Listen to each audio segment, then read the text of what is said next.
In Halloween, The Curse of Michael Myers, a new nuclear family lives in the old Myers house. Well, you know, it isn't exactly the Myers house, but it's closer than the monstrosity they used in Halloween 5. The parents are named John and Deborah Strode, the aunt and uncle of Laurie Strode from Halloween 1, who are named after the producers of that original movie, John Carpenter and Deborah Hill. For added authenticity, John Strode's first line in the movie sounds exactly like something John Carpenter would have said after making Halloween 2. Enough! It's Michael Myers!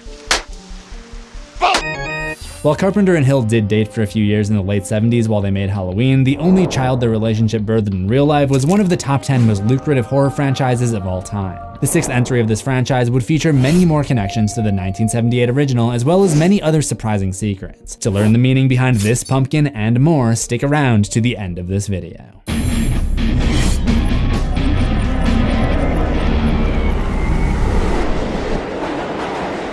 Thank you for riding the Halloween Express. The next stop is Halloween: The Curse of Michael Myers. When we pull into the station, you'll exit to the left on the Producer's Cut platform. Yeah, I decided to use the infamous Producer's Cut as the basis for this episode of Things You Missed, but I will still mention one Easter egg that can only be found in the theatrical cut. As with all the previous Halloween films we've passed through on this journey, I will once again be joined by my co-conductor, Jimmy Champagne. So Zach and I got these shirts made from Halloween 6 and we realized that it had a not friendly YouTube word on it, so I spent all this time taping it out and then I realized this is my recording angle. It's a little known fact that the producer's cut of my last name has a G in it. Yeah, I might need to take that joke out of the CZ cut of this video. I'll ask that everybody please take their seats and turn your attention to the windows as we'll be running through some more Things You Missed.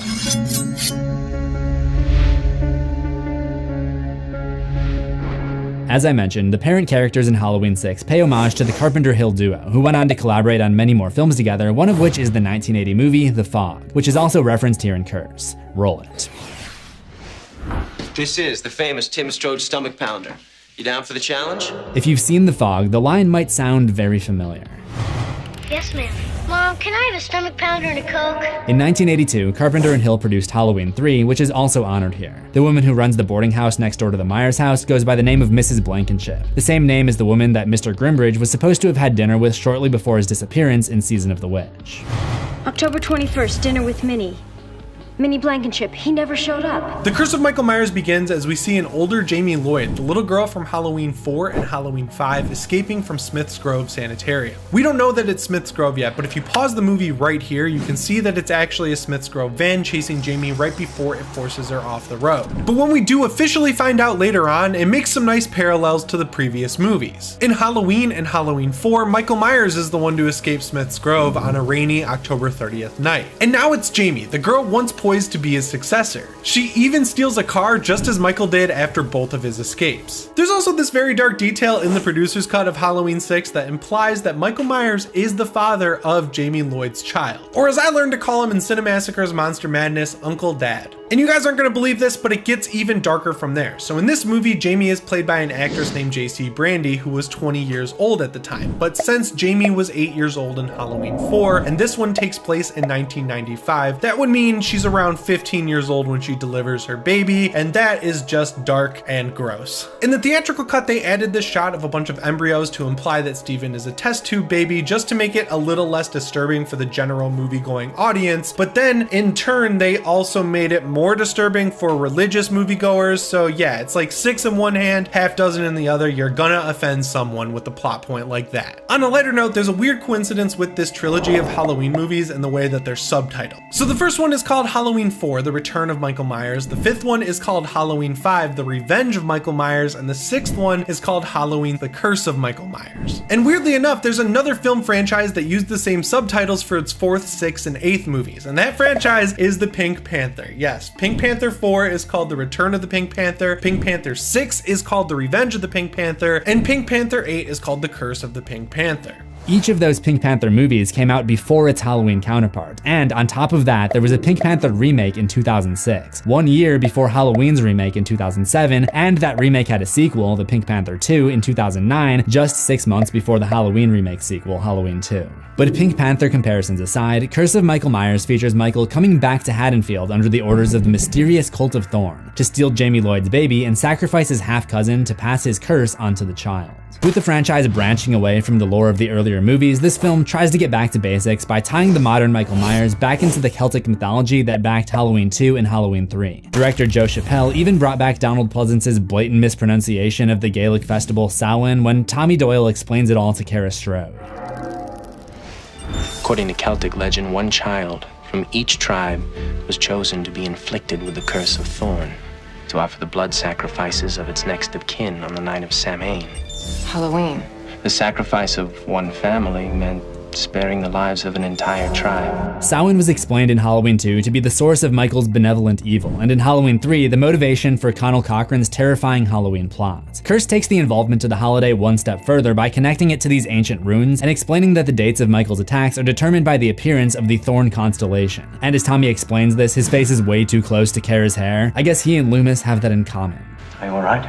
Yeah, that definitely is a weird thing that keeps happening. Also, every time I watch this part about the runes now, I'm just gonna see the word simp right there. Thanks, internet. A good amount of people are just doing the reasonable thing and just making jokes. Anyways, at the end of Jamie's escape from Smith's Grove, she crashes into a pumpkin patch at a barn, a very similar location to where she gave Michael the slip in Halloween 5. Only this time, Jamie is not so lucky.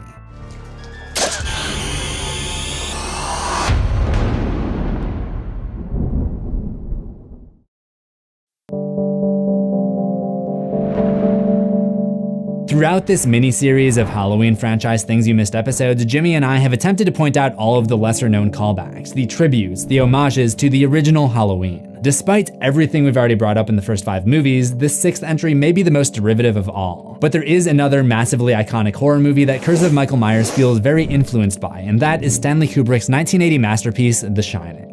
It just so happens that your hosts today are the perfect people to be pointing out these connections because I have a channel that's practically dedicated to Halloween and Zach never misses a reference to The Shining. Zach wrote that joke to say he never seems to miss a reference to The Shining, but I'm just gonna come out and tell you guys he never misses one. It's a fact. So if you're somehow unfamiliar with The Shining, 1, what are you doing with your life? And 2, here's what you need to know. A former teacher named Jack Torrance moves his family into an isolated hotel for the winter so he can take a job as the hotel's winter caretaker. His son Danny has a psychic and clairvoyant ability known as the Shine, allowing him to see the ghosts of the hotel's past. After being shut in long enough, the ghosts get to Jack, causing him to go crazy and chase his family with an axe. Halloween is an unlikely franchise to do The Shining because Michael Myers is a slasher villain and The Shining is a psychological horror movie, but if you keep any franchise going long enough, you're bound to try something new. The Shining connection all starts with Kara's son, Danny. Not only does he share a name with Danny Torrance from The Shining, but he's a young boy with a bowl cut and psychic voices in his head. Danny Strode hears the voice of Dr. Wynn, who encourages him to kill for Michael Myers, while Danny Torrance hears Tony, his imaginary friend who warns him about the dangers posed by his shine. Danny Strode even has visions just like Danny Torrance does. About halfway through the movie, Dr. Loomis tries to warn the Strodes that Michael Myers is gonna come for them. He does so by just straight up walking into their house. This dude is out of control. He could have just waited by the front door for them to come home. After warning Deborah about this danger, she wants to get the kids out of Haddonfield. I'm getting the children out of here, at least until I know what's going on. John, I want you to come with us. This is basically beat for beat the same conversation that Wendy Torrance has with her husband in The Shining, when she tries to suggest that her Danny should be driven to a doctor in town for his well-being. I think maybe he should be taken to a doctor. You think maybe he should be taken to a doctor? Earlier, I talked about the character John Strode being named after John Carpenter, but perhaps there is a second meaning here as well. He seems to represent Jack Torrance in this story, whose real name in the Shining novel is John Torrance. I first realized the similarity between these characters when I saw John Strode's first reaction to his wife's hysteria. You've lost it now, you know that, Deborah? You've just lost it. It's very similar to Jack's response to Wendy's claim that someone is with them in the hotel. Are you out of your mind? They're both alcoholic, abusive father figures. John Strode even drinks Jack Daniel's Tennessee whiskey, the very same beverage selected by Jack in The Shining. Heck, they even use the exact same line at one point. Come out, wherever you are. Come out, wherever you are. The way Michael Myers approaches Deborah, slowly as her back is turned, is very similar to how Jack approaches Wendy as she's reading through the stacks of paper on the typewriter. There's no sudden movement or jump scare, just the looming realization that the character is not alone. Michael eventually takes her out with an axe, a weapon that he's never used before, and at the time of making this video has never used since. Check me on that, Jimmy. Yeah, that is the only time Michael Myers uses an axe. I'm sure it's no coincidence that he wields Jack Torrance's main weapon of choice. Both Dannys go into these hypnotic trances later in the movie, and both of their mothers have a similar reaction at the first sight of danger. Danny, run! Danny, no! Remember how I said I'd be using one thing from Halloween 6's theatrical cut? Well, the room that Kara escapes from in the sanitarium is room 237, the same number as the most haunted room in the Overlook Hotel in The Shining. Alright, I've had my fun. I'm gonna throw it over to Jimmy Champagne to talk about all of the Halloween 1 connections.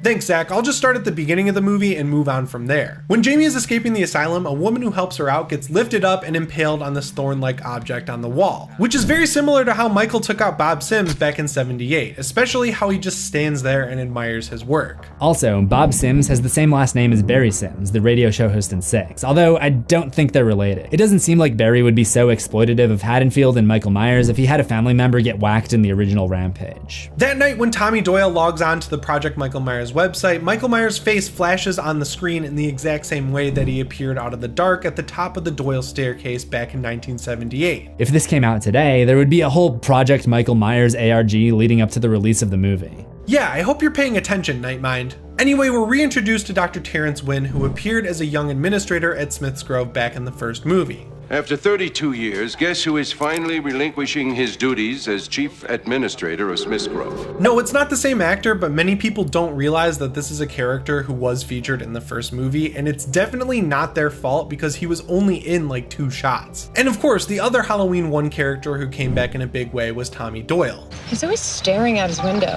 Last night I caught him watching me. Tommy Doyle staring out a window? I guess some things never change. There's even a moment where young Danny sees Michael Myers across the way from Tommy's window, just like young Tommy did in the first movie. Then there's the Haddonfield bus terminal where we hear this announcement.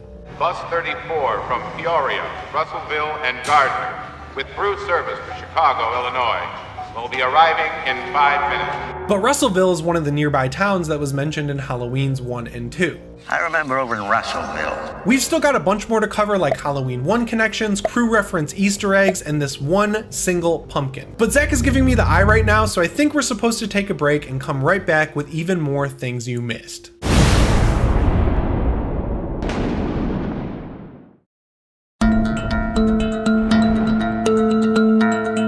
In our previous episodes, we talked about how Michael always seems to appear in tandem with these bed sheets, which we theorized is related to his tendency to go after teenagers like his sister Judith, who are always focused on trying to go to bed with one another. At this point, I think the meaning is lost, and the bed sheets are just more of a running gag. We see them hanging up outside as Deborah is chased out of the house, and Mr. Strode later finds one of the sheets covered in red in the washing machine. And this one isn't technically a bed sheet, but Michael notably appears behind a curtain as Mrs. Blankenship is telling Michael's backstory. You can only spot him as the lightning is striking outside. Remember how in the original, bullies harass Tommy and make him fall on his pumpkin? Well, in Curse, something very similar happens to Danny, who is startled and drops his pumpkin on the ground, only this time Tommy's the one who causes it. Sorry. At this point, Barry Sims is well into his Halloween night radio broadcast from Haddonfield, and during a commercial break, Michael takes him out inside of a vehicle in a very similar scene to how we see Annie die in the first Halloween movie. Meanwhile, we check in on Beth and her boyfriend Tim as she tells the story of Michael's first attack back in 1963 while walking up the same stairs that Judith Myers and her boyfriend walked up that very night. Then they sleep together on the same bed, or at least in the same bedroom where Judith became Michael Myers' first ever victim. After getting busy upstairs, Tim jumps in the shower, and Michael hands him a towel, pretending to be Beth. This is something that seems to happen once in each movie. Michael pretended to be Bob under the ghost costume to catch Linda off guard in 1, he pretended to be Bud to get close to Karen in the hot tub in 2, he poses as Deputy Logan to sneak up on Kelly in 4, and he takes the wheel of Mikey's car in costume to pick up Tina in 5. And finally, when Kara jumps out a window to escape Michael Myers and the Cult of Thorn, we see her lying face down on the ground just like Michael did at the end of Halloween 1978. Now, being the former Illinois boy that I am, I've always been interested in Haddonfield's location in the state. Haddonfield is not a real place, but we've seen it placed all over the Prairie State, including south of Hardin County, which is way at the bottom, in Warren County, which is way to the west, and in Livingston County in the northeast, closer to Lake Michigan. In Halloween 6, we get more of an exact map placement thanks to the bus map shown right here. The order of these stops is pretty accurate, with the exception of Bloomington and Funk's Grove being switched. Using this map places Haddonfield right around where the village of Odell is in real life, which is part of Livingston County. I would say that this is a nice attention to detail, but a newspaper later in the movie still features Haddonfield news in the Warren County Gazette. As I've mentioned before, Haddonfield is supposed to be more of an Everytown USA sort of place, so the actual location isn't really that important, but it can still be fun to analyze this map. By the way, when we first see the bus station, there's a sign at the desk that says "Back in 20." This is obviously a reference to the franchise coming back for Halloween Kills, which was supposed to come out in 2020, but was delayed 1 year due to the COVID-19 outbreak. Shut up, Zach.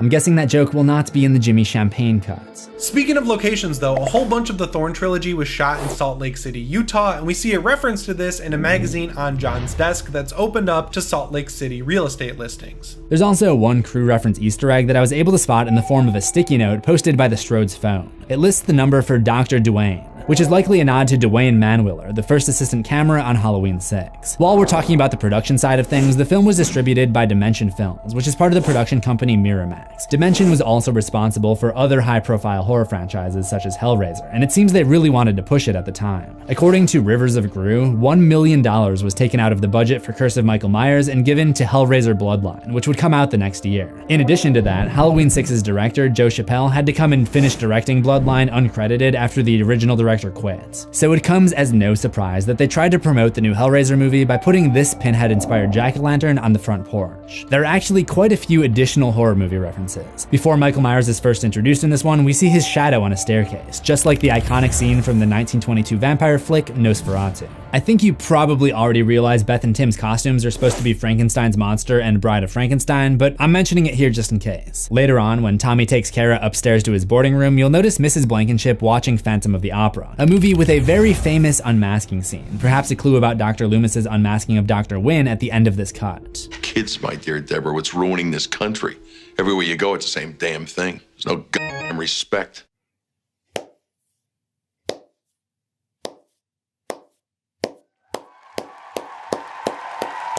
He's talking about millennials. There are just a couple of other miscellaneous items that I want to point out. When Barry is broadcasting his radio show the day before Halloween, Jamie calls in and claims that Michael is back, and he responds by saying that it seems like every loony in the state is calling tonight. What's the deal here? Did radio shows not screen their callers in the 90s? In any event, I do love the use of 90s slang to foreshadow the arrival of Michael Myers. Tonight's gonna be killer.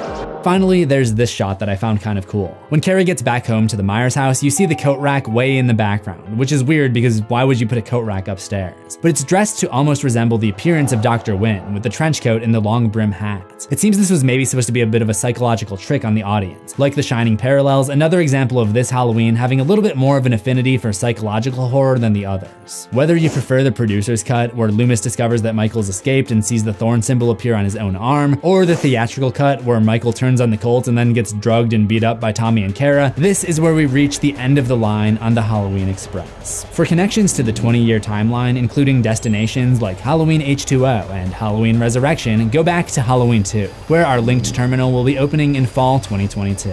In the meantime, make sure you thank Jimmy Champagne for joining us on this entire journey and sharing his expertise on all things Halloween.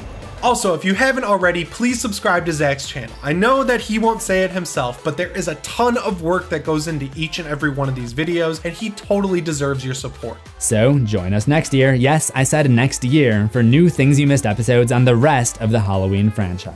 Until then, I've got a lot of other horror topics to cover. Make sure you subscribe to CZ's World for new horrors every week, ring the death bell for all notifications, and I will see you in the next one. Assuming we both survive.